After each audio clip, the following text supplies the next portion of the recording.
Bonjour YouTube, aujourd'hui je suis là pour vous faire un résumé de comment aborder une fille, soit dans la rue, dans un magasin, dans un restaurant.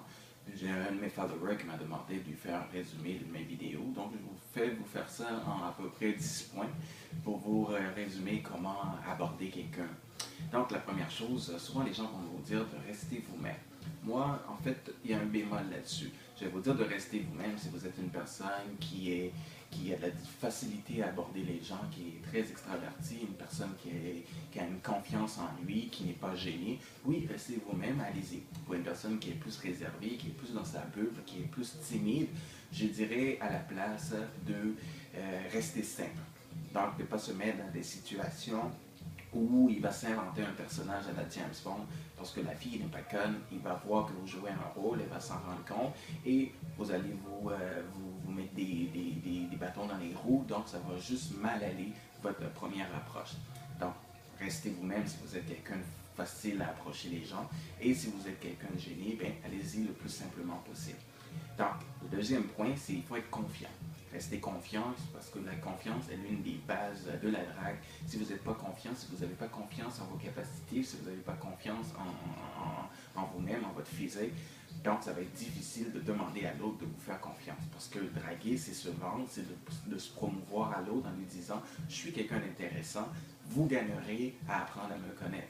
Donc si vous n'êtes pas confiant, donc il va être difficile de pousser cette personne à apprendre à vous connaître, à le convaincre que vous êtes une personne intéressante.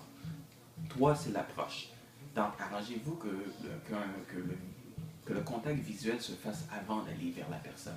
N'arrivez pas dans son dos en le touchant en disant salut. La personne, il va sursauter. Au lieu de s'ouvrir à vous, il va plus se renfermer parce que vous allez être une personne intuitive. Vous allez rentrer dans sa bulle et ça va couper la chance en partant, ça va vous bloquer, donc il n'y aura pas une ouverture à la communication, donc ça va juste mal se passer. La quatrième chose, c'est le sourire. Vous faites le contact visuel, vous arrangez-vous pour sourire à la personne. En souriant à la personne voit que vous démontrez un certain intérêt, vous l'avez remarqué, donc la personne va dire, bon, il sourit vers moi, donc ça a l'air d'une personne intéressante, parce que sourire, ça démontre que vous êtes une personne souriante, une personne charmante, une personne qui est portée à la communication, une personne intéressante. Donc, pratiquez-vous devant un miroir à sourire, parce que non plus, il ne faut pas rire à tue-tête non plus, parce qu'on n'essaie pas de paraître pour un clown, mais on essaie de paraître pour quelqu'un qui est souriant, une personne qui croque dans la vie à pleines dents. Donc, 5, vous avez fait le contact visuel, vous êtes quelqu'un de souriant, donc vous approchez. Arrangez-vous pour une ouverture intéressante. Allez-y pas vers un compliment tout de suite en lui disant à la personne « Oh, vous avez un beau sourire ». Il va vous dire « merci ». Donc, ça ne porte pas à la conversation. Allez-y vers des phrases qui portent à l'ouverture. Donc, par exemple, si la personne regarde une robe dans un magasin, et la robe est blanche, vous pourrez lui dire « Oh, je trouve en noir, ça vous irait beaucoup mieux. Qu'est-ce que vous en pensez ?» Donc là, en même temps, vous lui dites que le noir, ça lui irait bien, et en même temps, vous dites qu'est-ce que vous en pensez. Là, c'est sûr qu'elle peut vous répondre ah non, je préfère le blanc. Oh non, c'est pas pour moi, c'est pour ma cousine. Je magasine pour faire un cadeau à une de mes amies. Là, en même temps, il vous donne du sujet pour la conversation. Ah, ben vous êtes vraiment une personne gentille, vous faites des cadeaux à vos amis ou à votre cousine. Donc, allez-y vers des choses, disons, qui portent à l'ouverture. Par exemple, une caissière dans un marché, par exemple. Ne dites pas, vous êtes charmante, et il va vous dire oui, merci. Dites-lui, par exemple, je ne sais pas, vous avez l'air fatigué, ça doit faire 8 heures ou 10 heures, vous êtes debout derrière la caisse, ça doit être difficile. Il va vous dire, ben pas tant que ça, oui un petit peu, mais quand même j'aime ça. Donc, allez-y vers des choses qui portent à l'ouverture, qui portent la personne à vous dire un petit peu plus, parce que c'est ce que vous allez utiliser pour, comment dire, pour faire la conversation, c'est ce que vous allez utiliser comme munition pour agrandir cette conversation-là, pour mettre la personne à l'aise. Donc, en sixième point, ce que je vous dis, soyez direct, mais pas grossier non plus. Donc, dites à la personne directement ce que vous voulez. La personne est conne, si vous venez lui parler, c'est parce que vous avez un certain intérêt à lui parler. Donc, elle sait que vous vous attendez à quelque chose.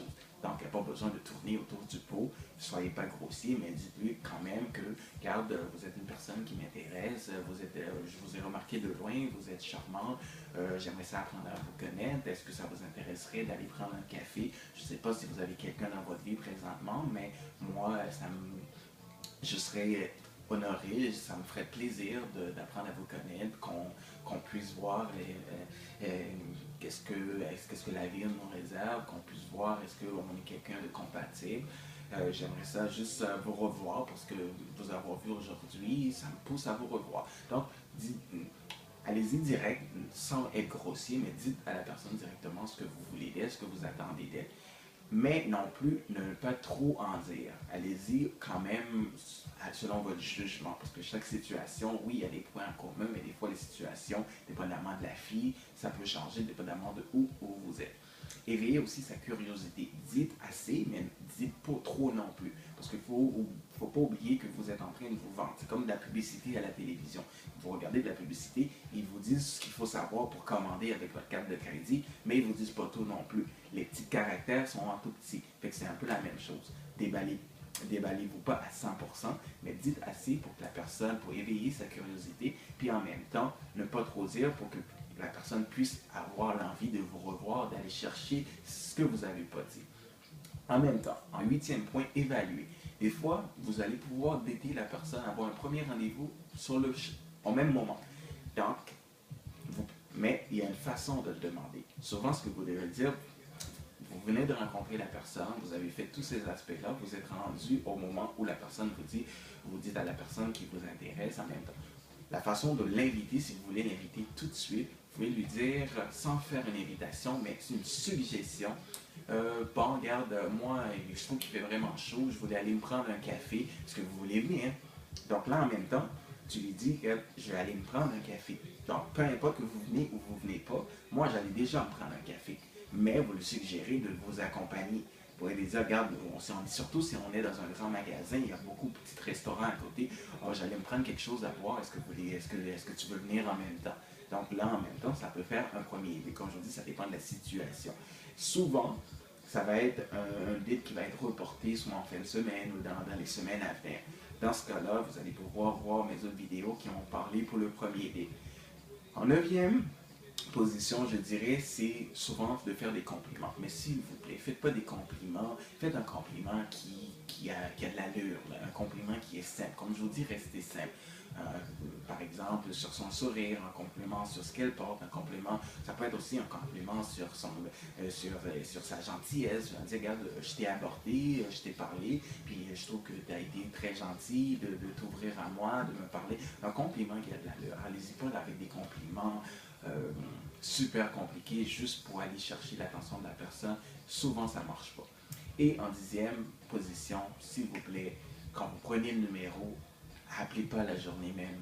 Ça fait désespérer, prenez une journée, appelez le lendemain, appelez un peu comme vous voulez, mais pas la journée même. Laissez à la personne le temps de dire à ses amis, j'ai rencontré quelqu'un aujourd'hui, il avait l'air gentil, il avait l'air intéressant. Donc, laissez à la personne le suspense de vouloir vous entendre. Appelez-le pas une heure après vous l'avoir déjà rencontré dans un magasin ou dans un restaurant, peu importe, ou dans la rue. Laissez le temps faire les choses. Donc, c'était ce que je voulais dire pour comment aborder une personne en 10 points. Donc, je vous ai fait un résumé. Si vous voulez avoir plus de détails, allez-y un petit peu à travers les vidéos que j'ai faites. Donc, d'ici là, je vous souhaite une bonne journée, une bonne soirée, dépendamment de où vous regardez la vidéo. Et on se voit bientôt.